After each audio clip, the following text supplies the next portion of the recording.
News Rajiv యువ వికాసం పథకాన్ని విజయవంతం చేయాలని ఆదేశించారు deputy CM Bhatti Vikramarka. CS జిల్లా కలెక్టర్లతో వీడియో కాన్ఫరెన్స్ ద్వారా సమీక్ష చేశారు. ఆర్థిక ఇబ్బందులు ఉన్నప్పటికీ ప్రభుత్వం రాజీవ్ యువ వికాసం పథకానికి 10,000 కోట్లు ఖర్చు చేస్తుందని అధికారులంతా మనసు పెట్టి పనిచేయాలన్నారు. దశాబ్ద కాలంగా నిరుద్యోగ యువతపై ఇంత పెద్ద మొత్తంలో ఎప్పుడూ నిధులు ఖర్చు చేయలేదన్నారు. చిన్న పొరపాటు వచ్చినా అధికారులు వెంటనే సమస్య పరిష్కారానికి కృషి చేయాలని ఆదేశించారు. వరుస సెలవులతో ఏప్రిల్ 14 వరకు దరఖాస్తు గడువు పెంచాలని అధికారులను ఆదేశించారు.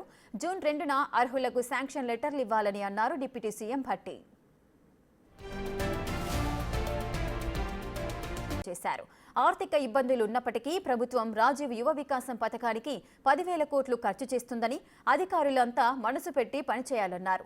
దశాబ్ద కాలంగా నిరుద్యోగ యువతపై ఇంత పెద్ద మొత్తంలో ఎప్పుడూ నిధులు ఖర్చు చేయలేదన్నారు. చిన్న పొరపాటు వచ్చినా అధికారులు వెంటనే సమస్య పరిష్కారానికి కృషి చేయాలని ఆదేశించారు. వరుస సెలవులతో ఏప్రిల్ 14 వరకు దరఖాస్తు గడువు పెంచాలని అధికారులను ఆదేశించారు. జూన్ 2న అర్హులకు శాంక్షన్ లెటర్లు ఇవ్వాలని అన్నారు డిప్యూటీ సీఎం భట్టి.